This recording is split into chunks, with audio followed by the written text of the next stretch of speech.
right, welcome to another episode of Reptile Fight Club. My name's Justin Juliner. I'm your host this evening or day or morning or whenever you may be listening. And with me, as always, is Chuck Poland. Say hi to the people, Chuck. Hello. How are you, What's Justin? going on? I'm doing a little better now. Getting over a cold, but you know how it goes this time of year. I literally have not heard from you in like 2 weeks. So I was like, it's oh weird. my God. I had a feeling something was up, but you know. But better now. I have some weird tooth pain, but hopefully that's on its way out too. But I'm not sure what caused that, but hopefully I don't need to go to the dentist. My poor daughter, did I tell you she knocked her front tooth out? Oh, She had to give a blood sample, and she walked out of the room and passed out and hit into the wall and knocked her front tooth out. Poor girl. Yeah, that's always what a 14-year-old wants to do, is knock her front tooth out. Doing a great service, donating blood. Exactly. Well, she had to get a blood sample taken. She wasn't really donating blood. It was not a charitable She's probably a little too donation. young for that, yeah. Yeah. But they were leaving, and they were at the hospital at the clinic or whatever, and the doors were locked, and so my wife and other two daughters walked out of the door, and so it closed behind them and locked, and then they're like, "Where's Summer?" And they look back, and she's laying on the floor, and some lady stopped and, "Oh, are you okay?" And she kind of woke up and saw her tooth laying on the floor and grabbed it and said, "Yeah, I'm good," and ran out and came out and just spit out blood. So I may have told that already. I can't remember what I say from week to week, but yeah. So I don't know that I've heard that. Luckily, we were at the hospital, or I wasn't there, but my wife was, and I came as soon as I could. But they just took her over to the emergency room, and oral surgeon came over and put it back in and gave her a little temporary brace. But a little excitement, going on, but kind of crazy. Yep. Hey, what's new with you? What's going on? Nothing really. Just kind of low key here for the time of year, so I'm just kind of busy doing other life stuff. I thought I tore my calf muscle earlier this week, but it was just a calf strain. So I planted and went to throw a switch kick, and my calf went no.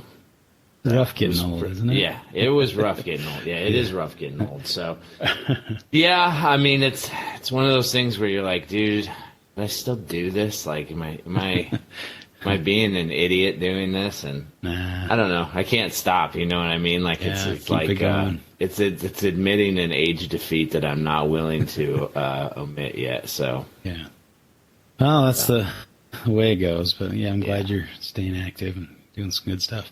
Well, we've got guests with us tonight, Eric Summers. Thanks for being here. So welcome to the show. We appreciate you. Oh, he's frozen. I don't know if he can hear us or... Oops.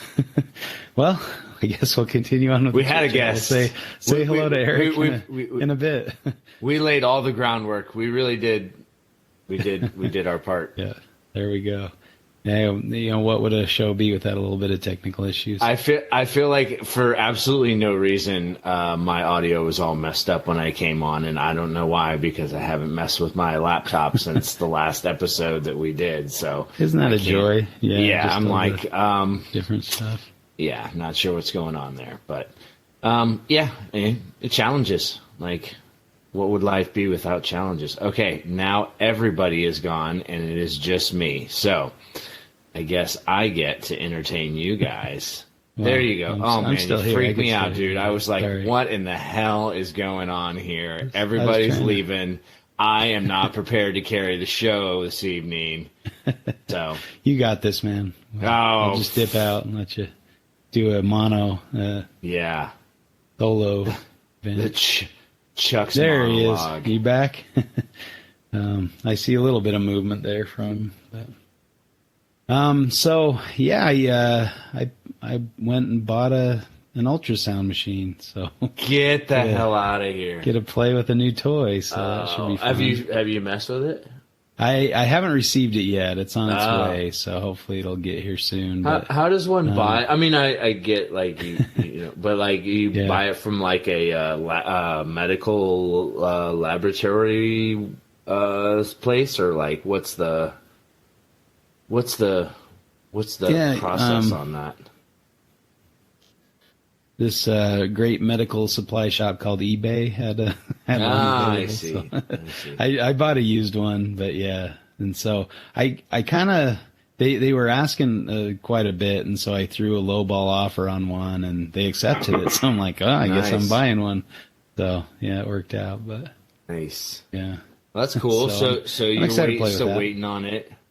Yeah, it should be here this week, and then I've got an appointment with one of the herpetology professors who works with ultrasound quite a bit on small little Scoloporus lizards. So she's going to show me how to use it, and I'm going to bring a snake in and try it out and see what's going on. But yeah, nice. So, well, that'll be fun. Yeah, so I'm hopefully I use it well, and like I don't just doesn't just gather dust on my shelf or something. So that would be a horrible waste of money.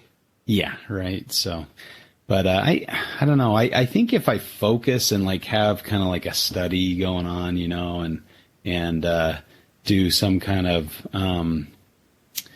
study with a different species and track their reproductive cycle.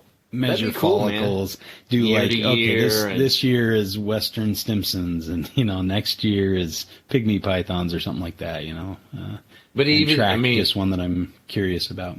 So you wouldn't do successive years to see like if their follicular development is syncopated in the season, or I would be interested to see like the same animals year to year to see how close they, like if they vary a lot, or kind of figure out where they're at. That'd be kind of fun. Yeah, that would be really cool to just kind of track and see year to year how they change or how they are the same. Mm-hmm. My black-headed python is gravid as can be. Like she's huge, humongous, gonna lay pretty soon. I think I've got pictures kind of when I think she ovulated, so I should have some idea of when she's going to lay. So hopefully that'll be a good clutch and I can try again. So, yeah. Eric, are you here? Are you there? Yes. Yeah, I can hear you guys. Oh my God, we hear you. That's good. Yes. Yeah, I still can't see you, but that's all good. We were so touch and go there for a minute. So yeah, glad I just got a message good to hear your that voice. You have warnings. I don't know what that means. I've never seen that message before. So hopefully we're okay with this recording and it will work out. But we've got you now. So yeah. All right. We can dive into stuff or get to know you a little bit. So Eric Summers, welcome to the show, and let's hear kind of how you fit into herpetoculture. All right. I guess like everybody. Started when I was a little kid. I grew up in New York. So in New York, there's salamanders and snakes and things that I'd go out and find, and stomping in the creeks and stuff. And then my life really changed, and it might sound kind of silly, but I was watching the old show Crocodile Dundee, and I don't know if it was like the didgeridoos and all the like mysticism in it, but like I saw a goanna, and I was like, oh my gosh. And so my love for that specific genus started then. And so I started keeping lizards in early 2000, got married, went back to college, gave it up, and then about 2 years ago my son was catching desert iguanas. And he was like, oh, I want to breed these and sell them. And I was like, it just like something reignited in me. I was like, really? Well, you don't say. You're probably not going to make much money on those, but these other ones. And so I jumped into Aussie dwarfs, only because I could afford them. In the early 2000s, I had to settle for, the Indonesian stuff which in retrospect, I probably should have kept some of those that are super hard to get now. But, so I kept, Varanus verticalis, Varanus, well, they switched it, so the peacock monitor, but it used to be the Rhode Island blue spot teamer. Yeah. So I had those guys because they were cheap. Mm-hmm.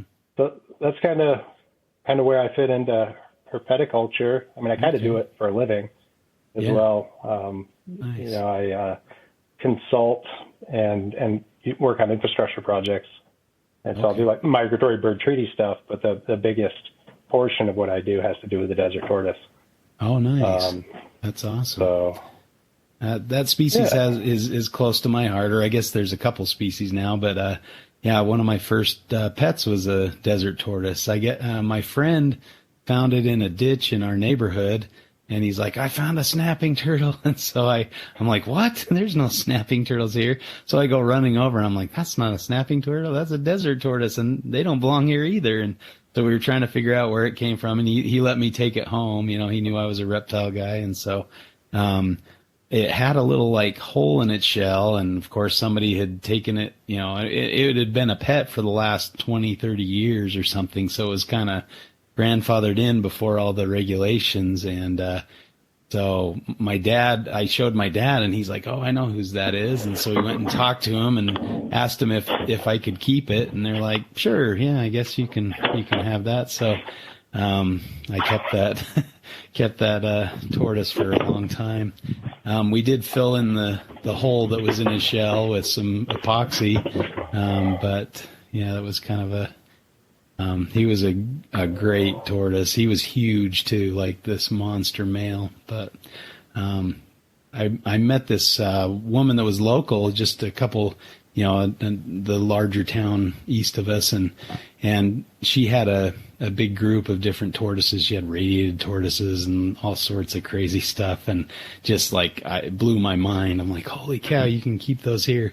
She ended up moving to California so she could keep Galapagos tortoises, but she had a bunch of desert tortoises as well that were rescues, and so I brought my male over, and he was like ramming all the other males and flipping them over and breeding the females and stuff. So yeah, he had a good time for the few days that I left him there. But what a party animal! Yeah, but he was a tough dude. So I don't know. Did we lose you? Can you hear us? Nope. Gone again. Darn this is it. going to be a touch and go interview. Yeah. This might. This is going to make the short one. Yeah, this is going to make the coin toss hard, man. Yeah. Yeah. Well, I guess we can. I don't know if we need to reschedule. I know that Eric was on his phone, so that makes it a little tricky. I don't know how, and where he's out in the high deserts of California. Yeah. I don't know how great the signal is, but he's still showing up on here. But anyway, yeah, I love that desert tortoise, and I go look for him every chance I get down in southern Utah and southwestern Utah. There's a pretty good population down there. I can usually find one no matter when. I was going to say, I know winter. you've talked about finding them before, so yeah, they're definitely very cool. Have you run into many in Southern California? Or? No, that's one I have not. That would be pretty cool to run in. Yeah, kinda, I'm trying to think if I've seen one down in like the Borrego Springs area or anything like that. I don't know that I have. Maybe one. Yeah. I don't remember. I mean, I don't. Oh, ever we did. Remember. Did you? Yeah, we did see one. Who? I think it was before you got there when we went up. Didn't you go with us on that big hike to the Palms? Out in the desert? Yeah. Yeah. We saw one on that up the stairs. Do you remember? Really? Yeah. No. Huh. I think remember that at all. I can't remember where the population ends, but I think there's Gopherus agassizi, which is the desert tortoise that ranges up into Utah, and I think that's the one that's in California as well. And then Gopherus morophyki or something like that down in Arizona. And I haven't seen an Arizona one for a number of years, so need to find another one of those someday. But that must have been your other co-host. Need to spend more time in the low desert down in Arizona. I've done a lot of high desert herping to find those montane rattlesnakes and green rats and stuff, but we need to get down into the low desert. To the low desert. Hello. You back? Oh, I see another warning. You've got one. Are you guys able to hear me at all? Yeah. We can hear you. Can you hear us? Oh, You're setting off warning bells, according to Justin. So. Oh, shoot. Can you not hear us? I guess he can't hear us. We can see him, but he can't see us, so that makes it... Oh, I can see you guys now. Oh, you can see us? I got off the device, off the phone, and I'm just like using it for my internet hotspot because for whatever reason, at the trailer or the RV park that I'm at, the internet's not working. Oh, gotcha. Okay. So I will try to get back on the headphones. All right. Yeah, that audio is pretty rough right now with echo. Yeah.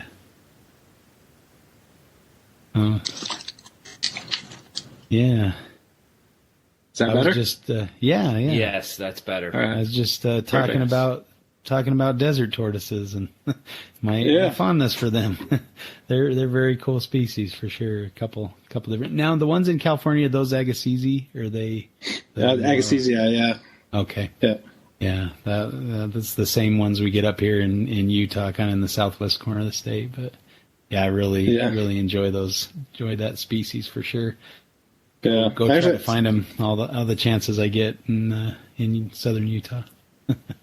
Yeah, there's some really good spots in the few and far between. There's some good locations in the Western Mojave, but as a whole, they're not doing very well. Oh, really? Just with the land use, Yeah. The same thing with St. George. Like they set aside a pretty good chunk of land for the Red Cliffs Desert Preserve, and you can see. I mean, I've got locations of several burrows and kind of know where to look for them. But I usually see a couple. When I go down to St. George, and if I have a couple hours to look, I can usually find one or two. So yeah, they're pretty cool. Yeah. I think on every major project when I was in school that we kind of studied for environmental science, like the desert tortoise was an impacted species in one way or another. So, well, it's funny. Sorry. Yeah.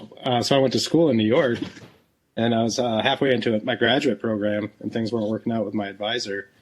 And I saw this job posting on PARC, Partnership in Reptile Amphibian Conservation. And they said it was in the Mojave Desert. And to be honest, I didn't even know that was in the United States. I was like, oh, this sounds exciting. And then it was, so, and then I came out here, and that was kind of how it was started. Yeah, that's very cool. So what do you like better? You a West Coast fan now, or do you prefer kind of the mountain or the green East? I think the landscape out here I love much more. The communities and the people, the culture, I like that. Mm-hmm. It's more of a Midwestern culture, even though it's in New York, but it's not what you think of when you think of New York. Okay. Not New York City, New York. Yeah. Okay. Oh, that's cool. Yeah. I mean, there's always good things to anywhere you go, I think. But I really like the desert. I'm definitely a desert rat. But I do enjoy the mountains up here in northern Utah as well. So yeah. Well, right now the project I'm working on is in Whitewater, which is epic. Uh-huh. It's such a cool spot. Nice. Yeah. Well, so do you think the decline? I mean, the decline's obviously from the land use, but are you seeing also similar declines on preserved areas, or are they still disappearing from? They are. Even so, a few years ago, I worked on a raven survey because ravens are a huge problem for the desert tortoises. And so the campaign was we would go out and we would, identify raven nests, we'd watch them. And then the year that I did it, they started doing an oiling campaign. Oh, okay. So we're going into all the desert tortoise critical habitat units, Yeah. and trying to find as many nests as we can, and then oiling them so that presumably they won't realize. Yeah, and they won't double clutch. They won't just like take off, you know. Yeah. And so that seems like it's been successful. It's very like good. intensive in terms of money and like That's man hours and things. But you know, some of the CHUs they're not doing it, you know, this year because numbers of ravens have gone down so much. So maybe they just like get out of there because they don't. It's not safe anymore. I mean, I don't know. It's a super intelligent animal. But Yeah. It seems like it would be a lot easier just to, you know, hunt the ravens or put kind of a bounty on them or something. I don't know. That's a tricky thing because I mean they belong there, but we've kind of artificially, you know, expanded their population and things because of the water sources and things that we bring to desert areas that weren't there before. So it's hard to find that balance of Yeah. So management is definitely, you know, it's necessary at this point. Yeah. Because we subsidize it. And you drive down the 15 into the 40, and like every gas station trash can is like a subsidy. Or even just the highways themselves are subsidies. Yeah, because there's so much roadkill. Yeah, I call them the morning cleanup crew. You know, they come and eat all the DOR stuff. Yeah. Yeah. That sounds like a really cool project. Yeah. Well. Yeah. Be fun to come check out your study site or something. Yeah. Well, it's not my study. I grew up doing it. But yeah, it's fun to be involved in, for sure. Right on. That's cool. Well, today we're gonna discuss, you know, which is better, snakes or lizards. So, kind of a fun topic to think about, and I think, you know, we all have our preferred groups sometimes. I mean, I guess I like both, but I think probably, you know, with my job and other things, I probably am more suited to keeping snakes or lower maintenance style lizards. But, you know, I also try my hand at monitors and things like that from time to time. So I definitely enjoy keeping both, as I imagine you do, and I know Chuck does. So, all right, well, we'll go for the coin toss between Chuck and I to see who gets the pleasure of battling you today. So, you want to call it, Chuck? Heads. You've had some good luck this year. So, it's tails. Nice. I win one for a change, I guess. I'll go ahead and take the fight. So, yeah. If all right. You want to moderate, Chuck, that'd be good. And then Eric, if you want to call it, we'll let you see who picks the side here. Heads. Heads. It is heads. So you got that one. You can, So I think I'll stick with the lizards. all right. Yeah. I had a feeling you might. Yeah. Yeah, that makes sense. All right. Well, do you want to lead us out, or would you like me to go first? I think you can start. Yeah. Okay. So, as I mentioned, and I think, you know, this is probably one reason why maybe snakes are popular and easy as pets is, you know, they're low maintenance. They don't require daily, you know, feeds or even weekly feeds, especially like the pythons. I mean, of course that depends, and, you know, I'm a python guy, so I'm probably going to talk a lot about pythons.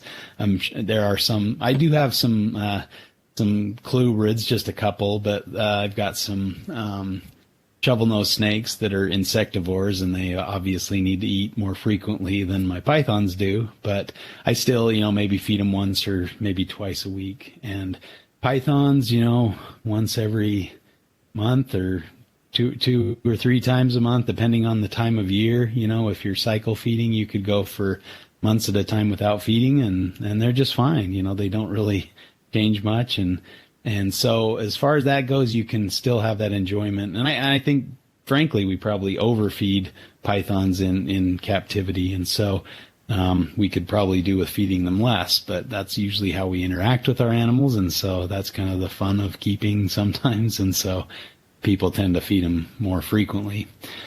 So I guess from the aspect of, I'm busy, I've got a family and a full-time job and those kind of things, and snakes fit into that lifestyle, especially pythons, a lot easier than, say, a lizard would.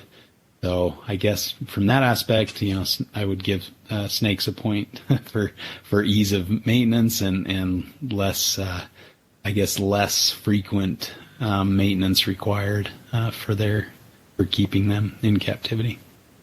All right. Yeah, I wouldn't disagree at all. I think it is simpler. I think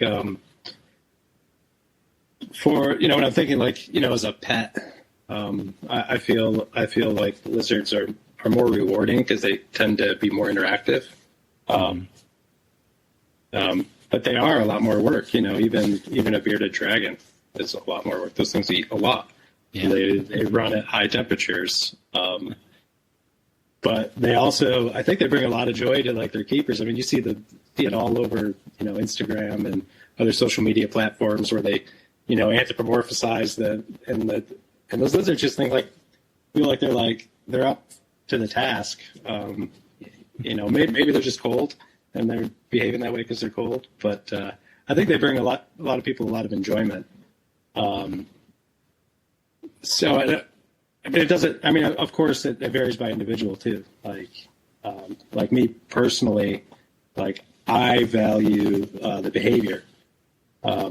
And that's why I keep monitors, even though I have to breed my own cockroaches and I have to do all this extra stuff. It's rewarding just to have that interaction, to have I come back from work and the lights are on a timer, so they go on at night and then they go off in the morning. Okay. I mean, that's just in case my AC fails when I'm at work or something. But love to come back and put on some music or some cool or something, and they're all off the glass. They know what's up, and they're all just kind of waiting. And so I mean, and I know that it doesn't. A lizard doesn't reciprocate the same feelings that I have or affections that I have towards them, but they're pretty good at convincing me that they do, even though I know it's not. It's not true. So I just think it's more rewarding. But it's teach their own. Yeah. No, I mean, I agree fully. I love to watch lizard behavior, and as far as pythons go, I mean, they're evolved to sit and wait and be motionless for sometimes months at a time, where they can stay in the same spot and not move, if they've had a good meal or something. And so, if you have a lizard, it's going to be out moving a lot more frequently and a lot more often. Now, I would say that I can get that by observing them in the wild. And, to some extent, seeing them in the wild kind of makes me feel bad for a lot of these things in captivity. And, you see people and they're asking, oh, what's the minimum cage size that I can keep this bearded dragon in? You got a bearded dragon that would normally have a few square miles to run around in, and it's sitting in a 20-gallon tank or something. And, that's always kind of been the struggle of keeping things in captivity, is if you, I always laugh when people talk about arboreal cages that are 2 feet tall. I don't. If you see a tree that's 2 feet tall, you're not calling that, an arboreal style environment. But to give them the space that they deserve, and that. And also, if you're giving them more space, you're also potentially seeing more interesting behaviors and things like that. So I always thought someday I'll have a walk-in room, that's like a desert, recreation in my house, and I can go sit down and watch the lizards interact with each other and run around, at least an 8x10 room or something like that. So, and I think some people have done that and give their animals enough space, and especially if you're living in Florida or something where you can keep stuff outdoors and and do it justice outside. I think if you can do that, Ron St. Pierre and his enclosures and outdoor enclosures, they're very I'm very jealous of that, and I would love to do that, but I don't think the lizards would enjoy, the couple feet of snow that hit up here. Yeah. But, so, I think that's one of the difficult aspects when you're thinking about keeping lizards is the space requirements. And, I just kind of feel bad with some of these things, keeping them in such small quarters when they could have a much larger thing. And, I do think that sometimes that is dependent on the choice of lizards. You can definitely get smaller species, and a 20-gallon tank would be very sufficient for a very small species. Some of the geckos that Chuck keeps, and some of those day geckos and other things don't require a ton of space. But I think the fact that herpetoculture is kind of latched on to bearded dragons and green iguanas and monitor, some of the larger monitor lizards that have really been popularized, but frankly are pretty bad choices for pets. So I think that's another aspect of keeping snakes. Now, do we as herpetoculturists often keep snakes in too small of enclosures? Most definitely, and I think we could definitely stand to give our snakes more room too. And I think there is kind of a push around herpetoculture to increase our cage sizes and increase the the amount of stimuli they have, and so they're not just sitting in a dark tub or something. But how much of that is anthropomorphism? Do they need a giant enclosure to thrive? I don't. It's hard to say, but I would say definitely a lizard would benefit from more space over a snake, and a python anyway, depending on the species. Mm-hmm. But just kind of, and I guess it depends on the species of lizard too. But I think that kind of, there's advantages of space in regards to snakes as well. Just from a broad perspective. Yeah, I think probably especially diurnal snakes. Mm-hmm. Pursue their prey, like coach whips or like trimarchon should probably be in a larger cage. Yeah. That's a big snake, but oh yeah, for sure. Yeah, that's one I would love to keep. I would. Yeah, Ron St. Pierre was talking about his. I think on the last time we had him on here, but he has some set up in an outdoor enclosure, and he was watching them, like he just is in awe when he goes out and just sees them in this large enclosure, and they just use every inch of that space, So yeah, definitely Drymarchon could stand to have a room size enclosure and would make good use of it. Yeah. I love coach whips and whip snakes, but I couldn't bear to bring them into captivity just because they seem like they would, need a football field size cage for their activity level. Yeah, for sure.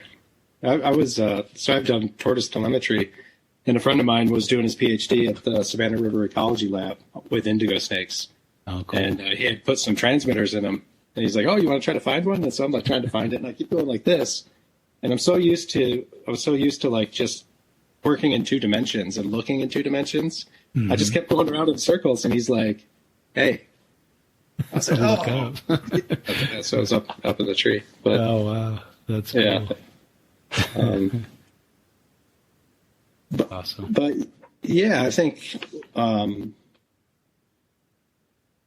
mean, with the monitors, like they do take a lot of space. And that is definitely a real concern and a real thing that people should be aware of before they, jump into that. Because I think, the first lizard I ever bought was a Nile monitor for like $100 when I was 16.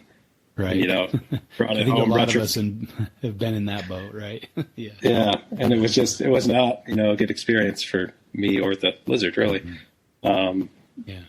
But the dwarf monitors, I think. Because they got that Pilbarensis, and that's 2x4, but all the walls, they can climb on all the walls, and honestly, they only use half of it. They don't even go to the cool side.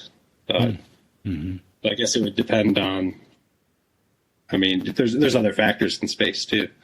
Oh thermal yeah. gradients. I mean, I followed a Pilbrensis monitor up a hillside and just trying to video him doing his thing, and man, that thing just covered ground like you wouldn't believe. If I got just a little too close, he'd just take off like a flash and just get up, about maybe 8 to 10 feet ahead of me. And then he'd kind of slow down and chill and maybe look for a bug but jumping over boulders and just kind of climbing up the sides. And I mean, the amount of space that he moved, just me following him for 15 minutes, we probably covered a quarter of a mile pretty easily, it's pretty crazy. Yeah. Yeah. So snakes, I think, like as a whole, even though they're not what I prefer to keep, I think the biology is like out of this world when you think about like a snake's biology and what they're able to do without having arms. They can do just about everything that like other things can do without the aid of having arms. They're arboreal, they can swim, to an extent some of them, can burrow. So I think it's impressive, and just the biology of, they essentially have one lung because they can't be next to each other. So one of them's reduced and one of them is huge. Or selenoglyphs, the vipers, like that evolution of venom is amazing. So I definitely won't poo-poo snakes at all. I think they're super cool. I just they don't hit that spot for me personally. Sure. Well, and I think your choice of, working with dwarf monitors is, very good. and it sounds like from, good experience, keeping a large monitor and realizing this is very difficult to, to keep. And those dwarf monitors fit much better into, the space restraints that we often have. Yeah. I don't know. I think there's a lot of neat aspects of keeping the snakes, like you said, seeing some of their behaviors and kind of seeing them do their thing. I do think that we can the different, and this may not just apply to snakes, of course. I think lizards fall into this too, but having all the different environments and being able to keep different species in different environments is kind of fun. So I don't know. I always wonder. It's hard. Why don't I have more lizards? But I think that's the main thing, is just the amount of care they need and the amount of attention and food, and versus a snake where you can have a little less involvement and be able to still do them justice. I just feel bad, I guess, with my limited time, if I'm keeping too many lizards, that I'm neglecting them more than I probably should. Yeah, I guess, and this may not, lizards also brumate and hibernate, but, you can have a lot of snake species that you can put down in your basement and forget about for several months and come back to them in the spring, and they're good to go. I don't do well with lizards in brumation for some reason. I have a tendency to lose species of lizard that I try to brumate too much, and I'm not sure what I'm messing up there. But so, every time not every time, but a lot of times I've tried to brumate my lizards, I lose one or two, and during the brumation cycle, where I haven't really had that issue with snakes. They tend to do a lot better. So I don't know what I'm missing, but got to figure that out, I guess, before I keep more species that require brumation. Yeah, I don't. These guys don't. The monitors, I don't. I mean, they cool down and they slow down, but they're not like a real, like, I don't like completely brumate them, and I don't know how well they would do. I'm scared to do that.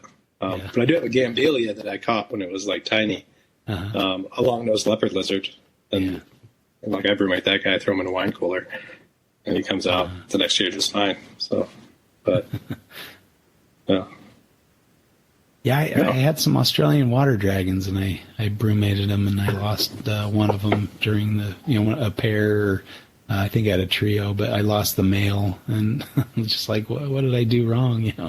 I kept them cool and didn't, had a moist area for them. Maybe it was too wet, but Yeah, just have had issues with that.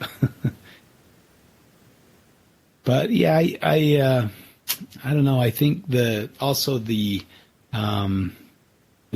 interesting behavior. You know, people are fascinated by snakes, and you know, maybe people are a little bit scared, or maybe it's, you know, kind of people like to have something different, you know, and snakes are definitely in that different category, and you can generally hold snakes, you know, a little bit maybe easier than a lot of the lizards.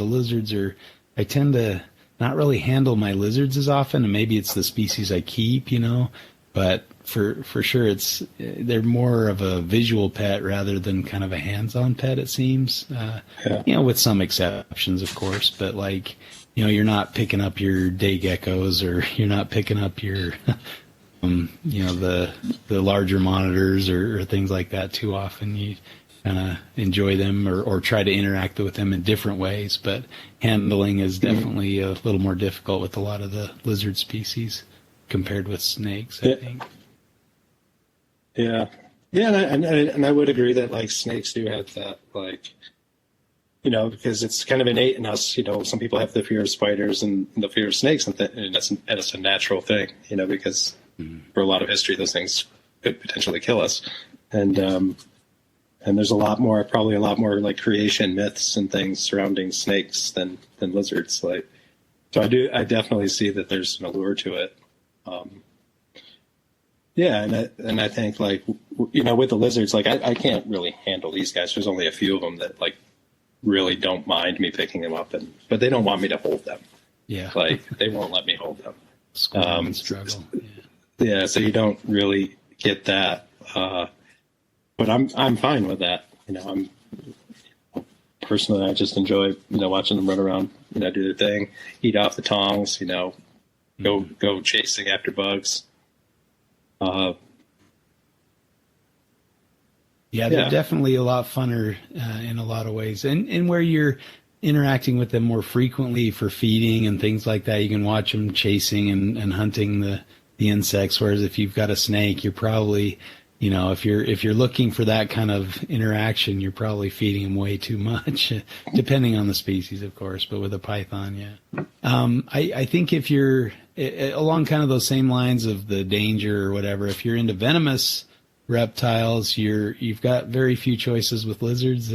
I mean, I guess you can technically count varanids, but you know, for the most part, you've just got the Heloderma.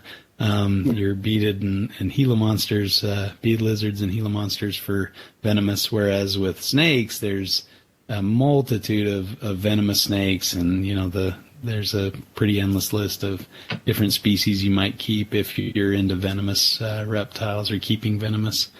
Now, of course, that has now is that a risk. Pro or a con? Yeah, I was just gonna say, like, you're probably not gonna die from a Heloderma bite. It won't be fun. Yeah, but that's true. Well, and I mean, you know, there's anti-venom for different species. Do they have an anti-venom for Heloderma? I don't know if they need one. There's probably so few bites, and they're not usually life-threatening. It's fairly simple precautions to keep yourself from getting bit with those. Yeah. So, and I mean, I don't know. Even you were just speaking of snakes, right? Anti-venom for snakes. Much. Oh, okay. Yeah. I don't know. I was. No, you're good. You're good. That was a good comment, Chuck.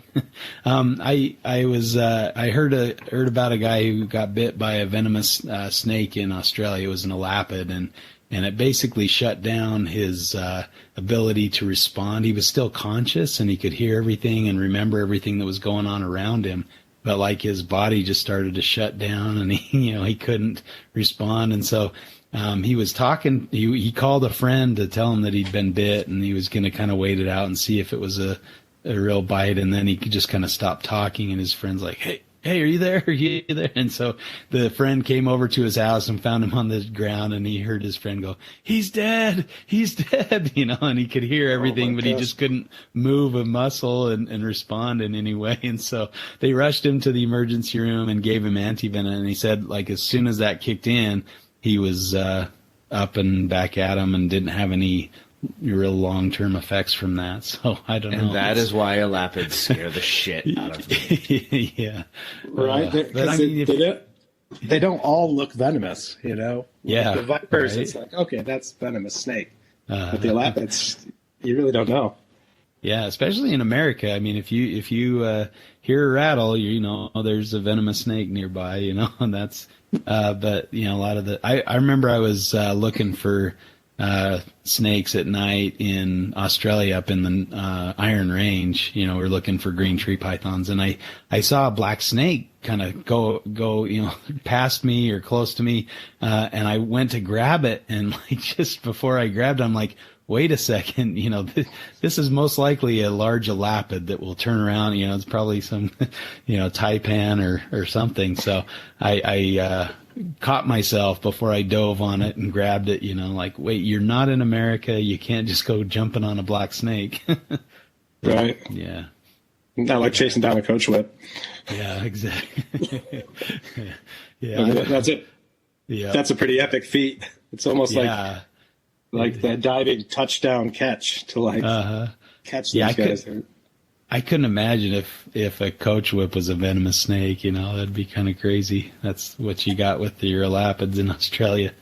Long, fast, you know, snake. But yeah, those coach whips are fun to try for. It's a rare opportunity to get hands on one for sure. There were about 8 of us surrounding this coach whip that was at the base of this grubby tree out in the desert in like border of Arizona and Utah, and we were trying to, you know, catch it, of course, and we were surrounding it and kind of closing in on it, and it went around the tree I think 3 or 4 times. And we all were diving and trying to grab it. Nobody laid a finger on that snake, and it got away from us all and went down a hole. It was crazy, like how fast that thing was. Yeah. But and how fast they'll bite you if you do catch them. Oh yeah, yeah. I mean, they will tag you so quick. Yeah, I always thought I was the snake whisperer when I was a kid because my dad and I grabbed a striped whip snake, and it was just biting my dad over and over, and I took it from him, and he's like, "Oh, you know, it's gonna bite you." And I took it and I was handling it, and it didn't bite me at all. It just kind of cruised around my hands, and we let it go. But I'm like, "Oh, see, Dad, this is how you do it." It bled your dad enough that it was like, there's no point. These fucking hairless monkeys don't take the hint. Exactly. Yeah, he took all the brunt of the aggression there. Yep.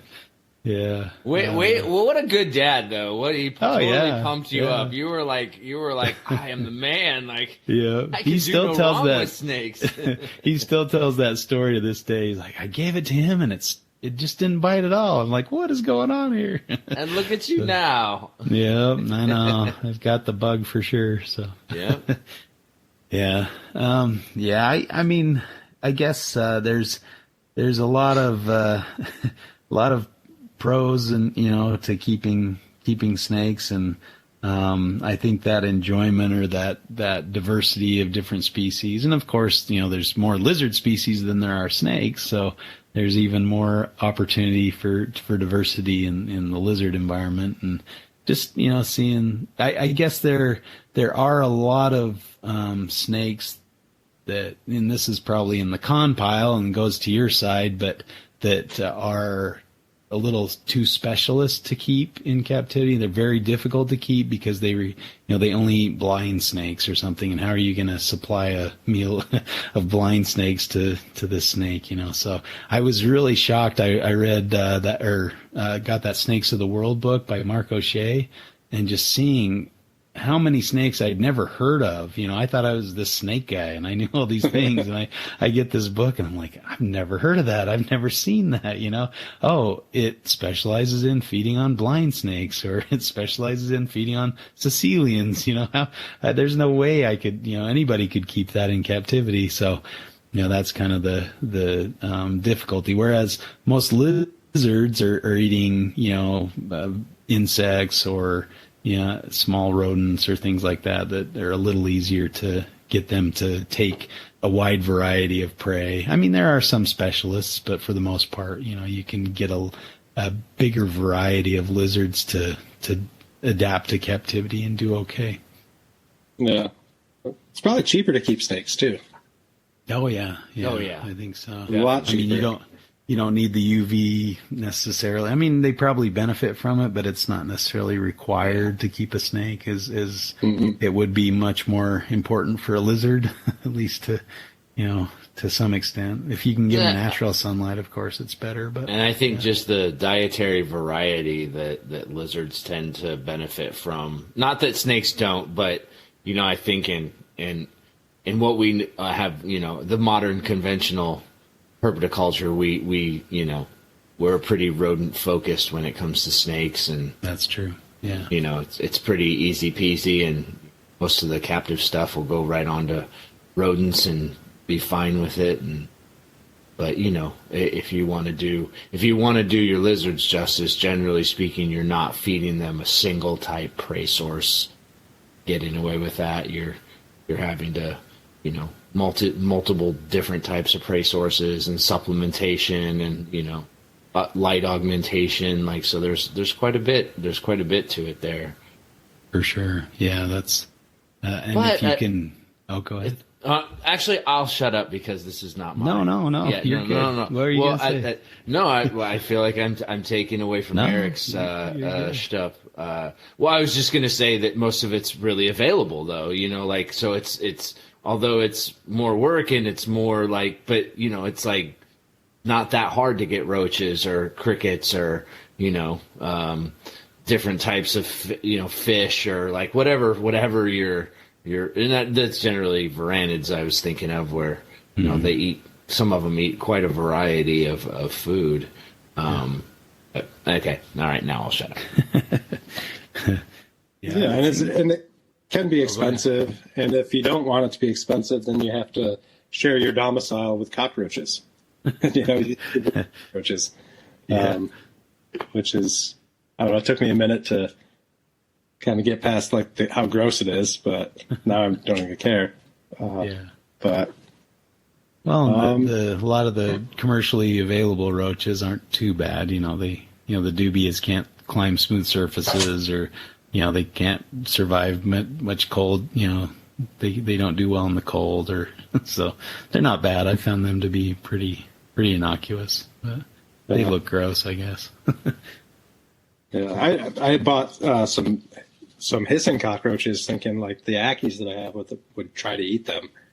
And I throw them in there. They go over and check them out a little bit. Bit onto it once. I think the exoskeletons so hard they just were not into it.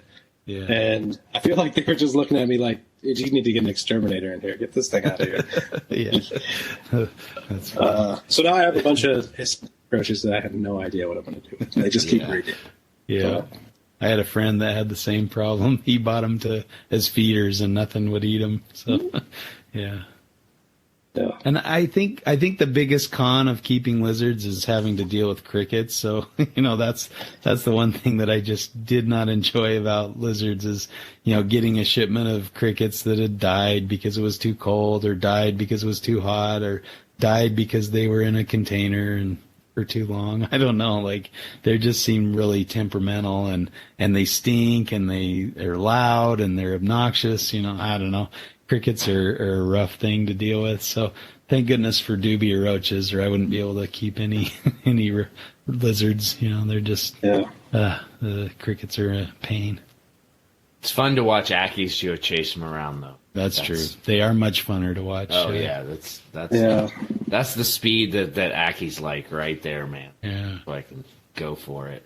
And like locusts, I wish there were better sources. Like in Europe, it seems like they breed a lot of locusts, and you don't see that here. It would be nice to have kind of a wider variety of orthopterans to feed to lizards, because they are fun to watch them chase around a grasshopper that's springing through the air, jumping and chasing and catching it and stuff. So yeah, I catch them in the spring, and and they get them in the springtime, and it's hilarious.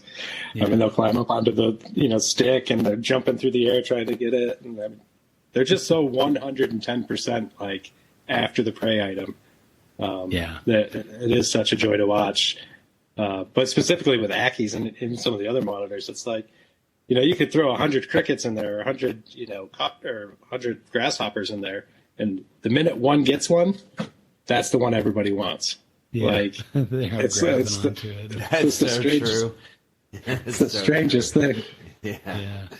I would say too, that's probably another benefit for keeping lizards is that the interactions and being able to keep multiple animals in the same cage.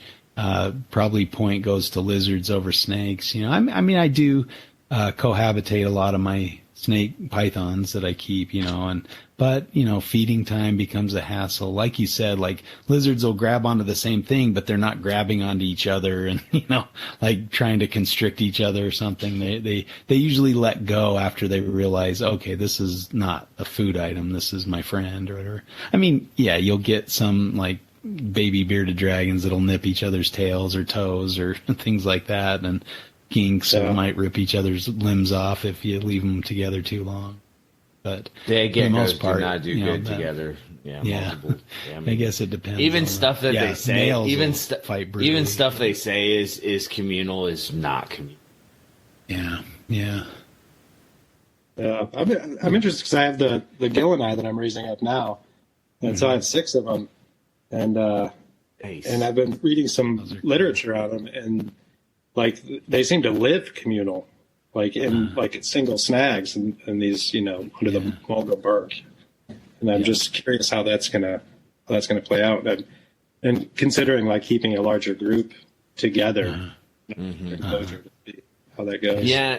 You kind of wonder too, like if something that is communal like that, if like having 4 walls of a cage actually changes some of their feelings about communal structure, or whether it's it's a size thing, or like having that ability to kind of expand their range or bring it in based on how they feel about the communal structure, that kind of thing. Like I kind of wonder how that plays into it as far as like communal lizards. Mm-hmm. Yeah. Have you guys seen Luke Netheim? He's the host of the Australian Herpetoculture podcast, Aussie Herp podcast on LA pythons. But his Gilleneye enclosures are really cool, like pretty good size, and they have trees in the middle. And that is Beach of Scaly Beasts. Oh yeah, I've seen it on YouTube. Yeah. He's got some cool stuff, cool setup. Pretty fantastic. Yeah. And his photo backgrounds are just phenomenal. Yeah, but his enclosures are fantastic. Yeah, I think so. Lizards are more work, and I think there's more time invested in things like that. But I don't think they're quite as lizard keepers are quite as neurotic as some amphibian keepers have to be, like in order to keep the water. Turtle. Yeah, I think both of our groups definitely have things better over turtle keepers or amphibian keepers. Yeah. Man, I can imagine turtle keepers just get kicked in the teeth all the time, huh? Yeah. Well, I mean, they enjoy their thing, but like I don't do well with water animals. They just I don't know what it is, but I think too, like amphibian, where you're keeping a pair of frogs and all of a sudden you have 1,000 eggs and trying to raise up that many tadpoles all at once or something. It's pretty nuts, but. Yeah, I think I'll stick to my snakes primarily with a few lizards sprinkled in. But someday someday I'd like to keep more lizards. I think when I'm retired or have more time or something. Like chameleons are so fascinating, and I think that's another benefit of your side, of the lizard side, is the different modes of feeding. It's fun to watch a monitor chase and grab something and gulp it down, or watch a chameleon's long tongue grab that prey item and pull it back in and stuff. And lots of fun stuff regarding watching them feed. Yeah, snakes are a lot of fun to watch too. Like the constrictors or the ones that just grab and start swallowing. My indicus will hide all the time, but once in a while the male will come out and he'll just watch me, one eye watching you, like watching what you're doing. And if you move around, then he's like, I'm gonna bail, I'm staying. But like even my scrubs, like they're very alert snakes, and unless it's dark and they're looking for food and you walk past the cage, they're not they need that very direct movement. Like it's not like they know you're there until they key in on it. Whereas lizards are keenly aware of what's happening in their surroundings. And even the most alert of snake kind of still has, some sensory, kind of barrier to kind of how engaged they are, even when they're a very engaged animal, Yeah. Most snakes typically don't have great vision, like a lizard usually has pretty good vision, depending on that don't. But overall, lizards are more visual predators versus a snake. So yeah, that's definitely true. I mean, I've never seen a lizard try to biting itself, trying to get a meal. I had a California king snake that he would chase like a mouse around, and sometimes he'd stop and bite his own body and sit there and like wrestle with himself and wait, like, oh wait, that's me, and then let go and try to catch the mouse. It just, as a kid, I just thought that was so dumb. Like, what is wrong with you? if you don't feed a warm enough frozen thawed rodent to a snake, it will absolutely bite his body because it smells the food, but it can't see the food. So it's like, without having those two senses together, they're just like complete idiots. They're like, I don't know what's happening. I know part of me just bite and constrict. That's when they just open their mouth and they're like, trying to get anything that they can get their teeth on. Yep. So. That's rough. Their evolutionary history pushing them into that. Just got to feed any chance you get, because you may not see another chance for another month or two. It's got to be rough. Yeah. But, talking about, the lizards, like I think about with the monitor lizards, I'm looking at some right now and they're all eyeballing me. Mm-hmm. And you can see that the lights are on, that there's like, I don't know if they necessarily have like a thinking mind, but they're definitely fascinating in the sense that, like, I'm curious as to, they're considering me, and what I'm doing is I'm considering them and what they're doing. And definitely, there have been some problem solving, skills from lizards that have been documented. The blue tree monitors using their fingernails to pull worms out of tree hollows or things like that. Like the zoo's doing a lot of enrichment with Komodos and for sure. Mm-hmm. Yeah, they definitely are smarter. There was a Varanus xanthematicus that could count to 3. Oh yeah. I love that. Is that the Lizard Kings? I love that program, especially that footage of the Kimberly Rock monitor chasing. Yeah, I don't remember what it was on, but he would like learn to bite, this ball, and it would deliver food items, but it only ever gave him 3, so he just got to the point where he just go up and bite it 3 times and eat the food. Yeah, he wouldn't. That's pretty cool. Is that really counting? I don't know. I mean, sort of. Yeah. And I mean, like, hearing about the studies, I think in their environment, they know where their homes are, where their escape burrows, and where their, the other exits to their burrow in case somebody's waiting, by the entrance or something. They can go out the other side. So they kind of have some spatial awareness and kind of know what home is and where to go in case of danger. So, in terms of survivability and stuff, they definitely, I think snakes have a similar thing. They can drop down under certain rocks or know where to go and have their babies, or find a den for overwintering and things like that. So, yeah, definitely good behaviors on both sides, but. I think I've got another point for lizards right here. Okay. Snake poop is disgusting, especially you get like a big snake. Yeah. Like, you don't have to contend with that. That's true. That's true. Well, I would say some Varanid shit is pretty nasty stuff sometimes. That's for sure. Well, I mean, if you get the fish big or ones. Big water Varanids monitor got nasty poo-poos. That's for sure. right, so probably, definitely, I agree with you with more of the dwarf monitor species. You're probably much more on the safe side. But, oh, man, my indicas shit something nasty sometimes. Along those same lines, though, like the lizards will pick a corner of their cage and poop in the same spot, and that's kind of cool for cleaning the cage. You just have to clean up that area, replace that sand more often or something. So that's kind of cool. Or some of them will just poop in their water. Their water bowl. And you're just like, oh. Dump it out. Which is, can be looked at it both ways. Like, come on, quit pooping in your water. But, But yeah, I guess in some ways that could just be, hey, this is a toilet.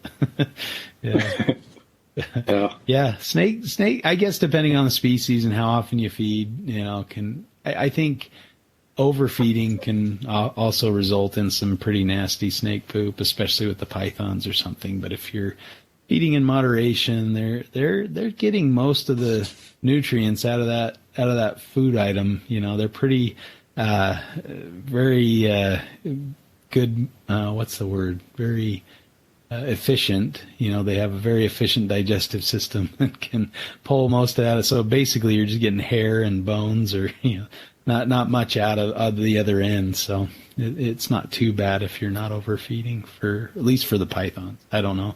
I guess a lot of the colubrids are pretty nasty. They poop a lot.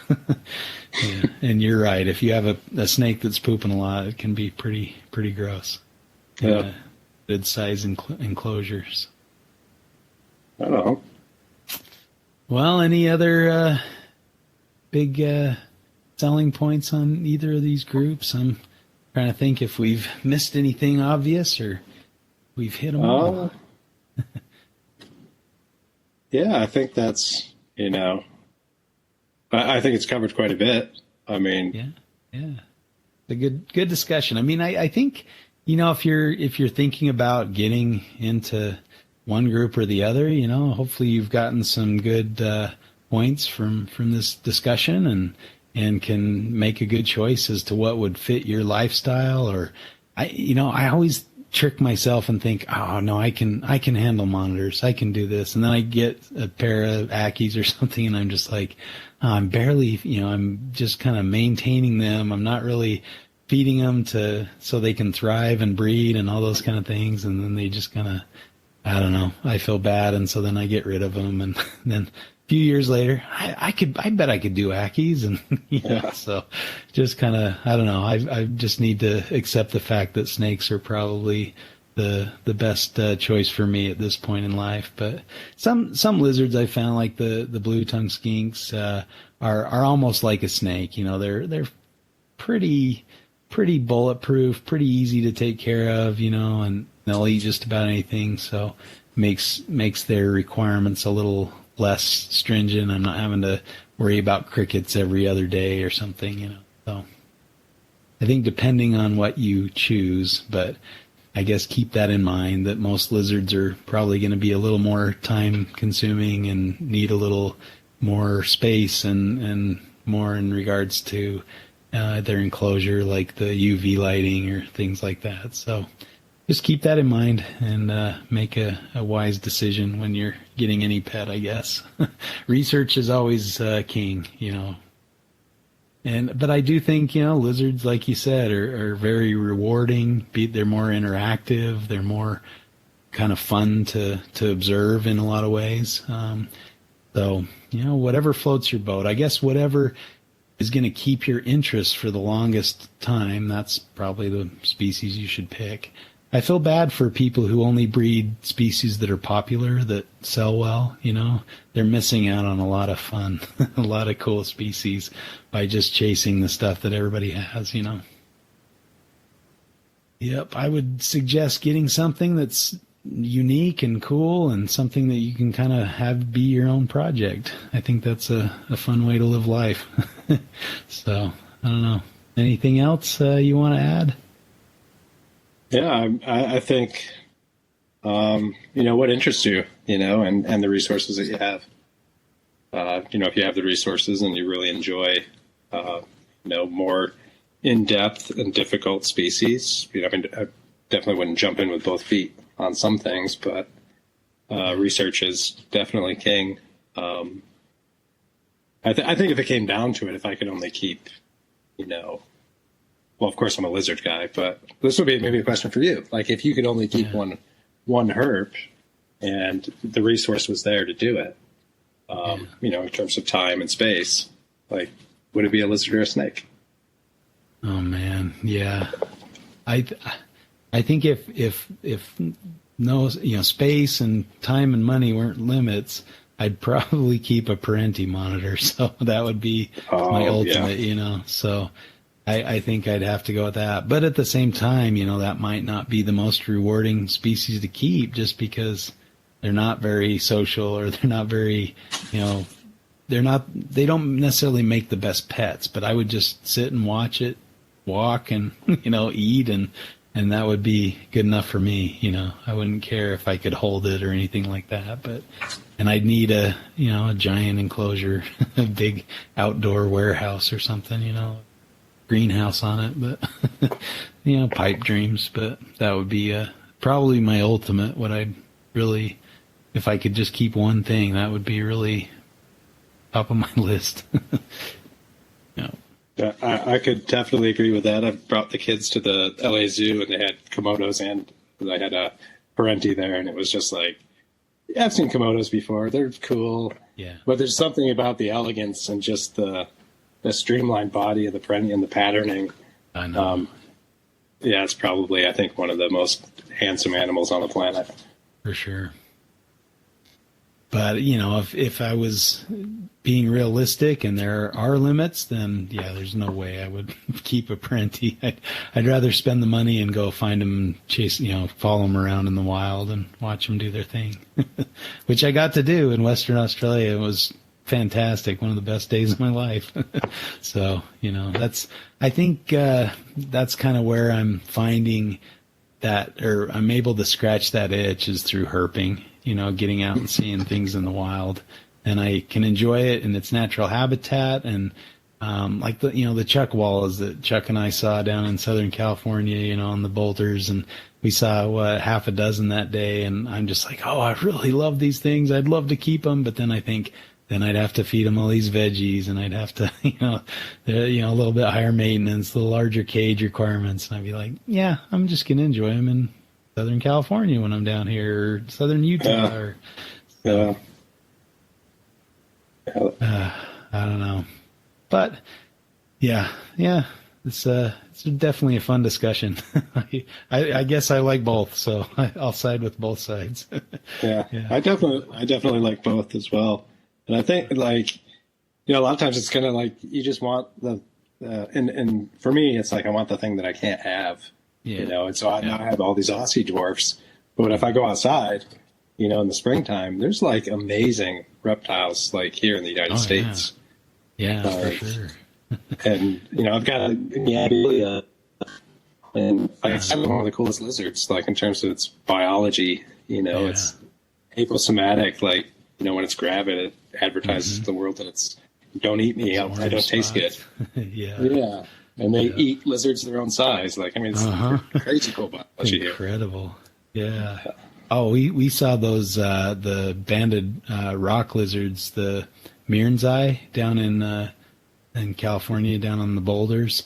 Watching them. They're like the American Varanus pilbarensis. Like, that's, the American version of that lizard, because they have similar coloration and patterning, and their banded tails, and they're just cruising across those rock surfaces. They're a lot of fun.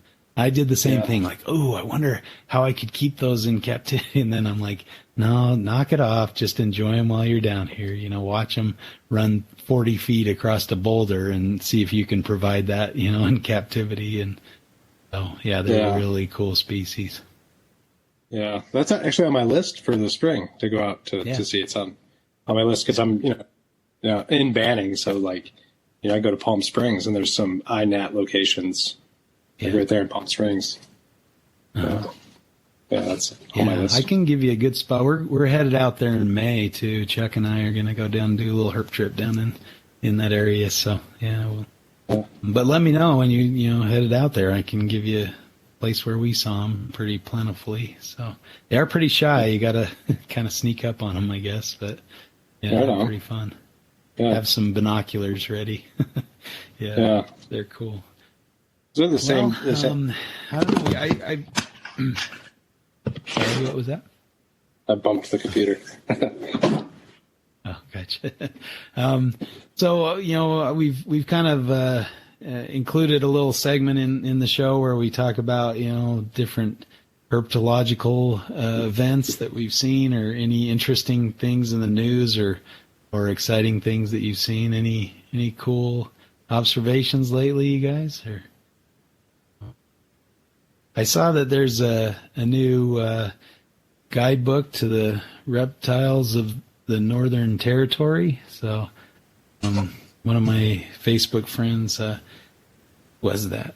I'm so bad with names, I can't remember who put that out, but they Jake Meany, maybe? Oh man, I'm probably getting it wrong. But anyway, they have the it's a field guide, so I get really excited about field guides, but then you get them and you're like, oh, it's a map and a description, so I could, I've got a lot of those, but hopefully there's more to it. I'll still get it, but it's always fun to.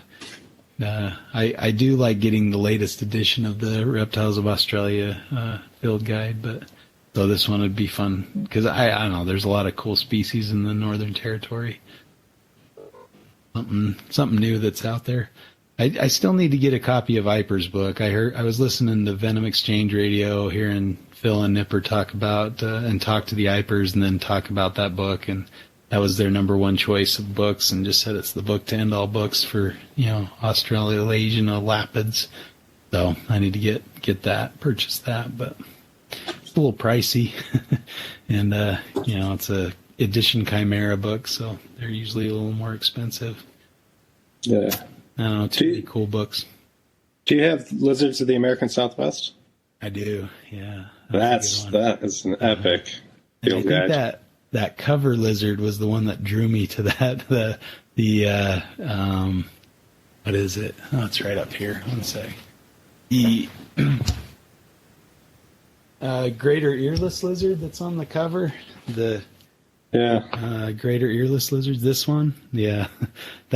So that lizard, I just saw that picture and I'm like, that is the coolest lizard. And then I saw one in Texas and it was the same colors. It was out in its breeding colors, and I'm like, that is a freaking cool lizard. I'm all going nuts and like, there it is, and I'm trying to get close, and I just had my cell phone. I didn't even have my Zoom camera, and they're like, what? Okay, it's a little silvery gray lizard. And I'm like, no, look at these pictures. Like, you zoom in and you see these orange spots and the blue and the bands, and it's like, that is a cool lizard. And then on the back is the one of the Baja blue rock lizards. I mean, bright blue and orange throat. I mean, you can't get. And then on the spine is the Dickerson's collared lizards. Those bright blue.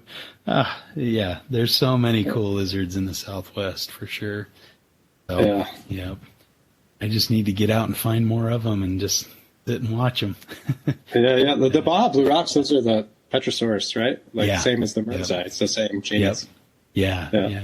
I think Justin may have lost a fight with that emphatic lizard speech he just I know, gave. Right? Just want to put that out there. Sure. No, I agree. Like I'm happy to let the lizard side win because, like I said, I think if push came to shove, I was only allowed one animal. It'd probably be some kind of varanid or, Yeah. Probably more realistically, a Gillen's would be very high on my list. So keep me in mind if you produce any of those. Yeah, for sure. Yeah.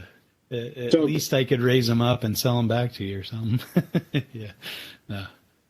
So something like for snakes, it's come up on a couple of podcasts I've listened to that they've discovered hemicliteri in some of the snake species, which was, and it kind of, like, I just assumed that they were there because, they're squaw mates.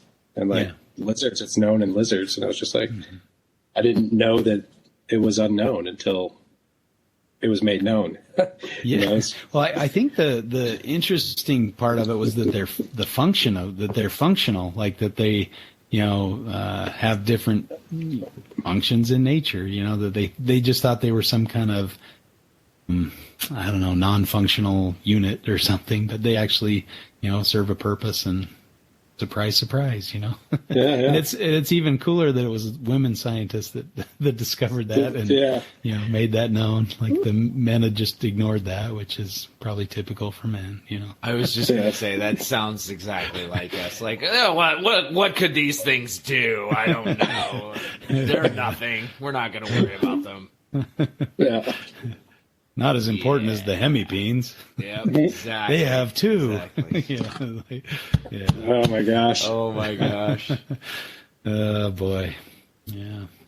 Yeah, that's pretty cool discoveries.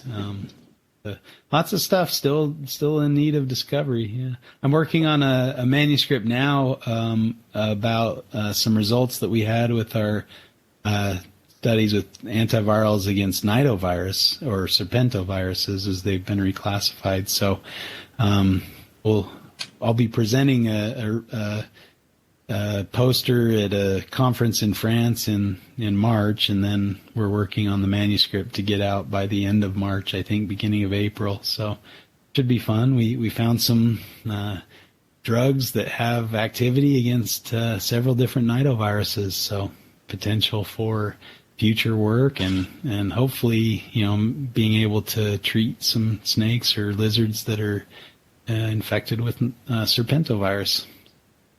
That would be cool. Hopefully, and what was even cooler is this was funded by Reptile Keepers. It was a carpet fest where they raised some money for serpentovirus research or nidovirus research, and so we got, a few grand from donations from these keepers that were doing an auction or something and sent us the money to do the research. So I'm excited to finally be able to send them some results and show them the fruits of their labors. So hopefully this will be something that we can continue and find some options for treatment.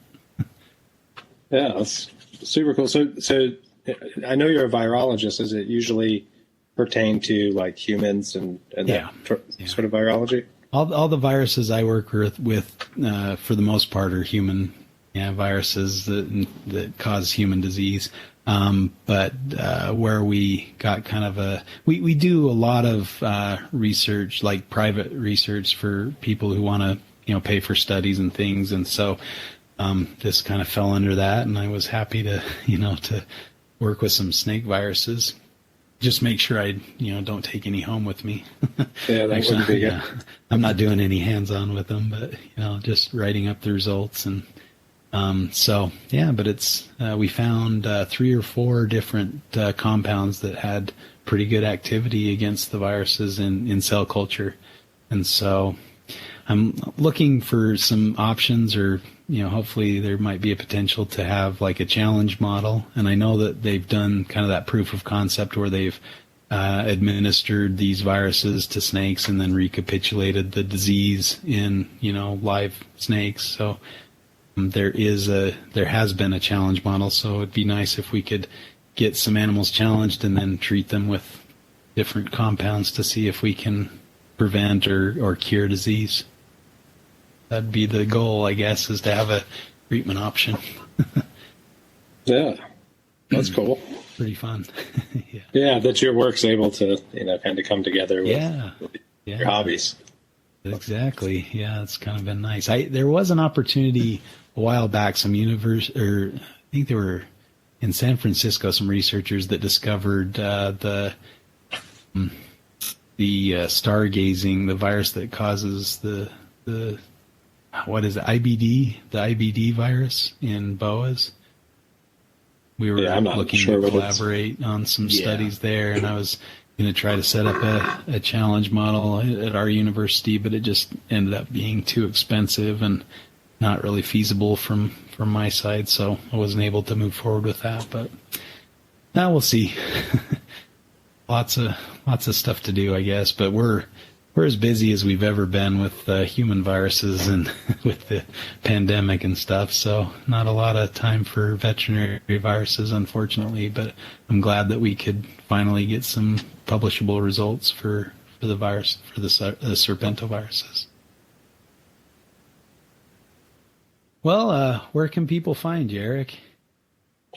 Occasionally I'll put stuff on Instagram, at Sorologic on Instagram. So I try to post fun lizard videos. Yeah. And some other things that and some things that I, see in the field because I spend a lot of time in the field, for my work. Uh-huh. So it's just those fun spot. desert tortoise pictures and videos you got on there are just those little baby desert tortoise. There's nothing cuter than a baby desert tortoise. I'm sorry, they're really cool, cool animals. Yeah, That's one of my favorite things to find. I found a hatchling burrow, and so there was 3 hatchlings in it, and I had to keep checking on it. Yeah, and it was the funniest thing. I've got some video somewhere. Where right out of the egg, those guys are head bobbing each other, and one of them's being the bull. That's awesome. Doing all the machismo, when they're that little. That would be freaking cool. Yeah, that'd be a sight for sure. All right. Well, again, we appreciate you coming on and having this fun discussion with us. Yeah.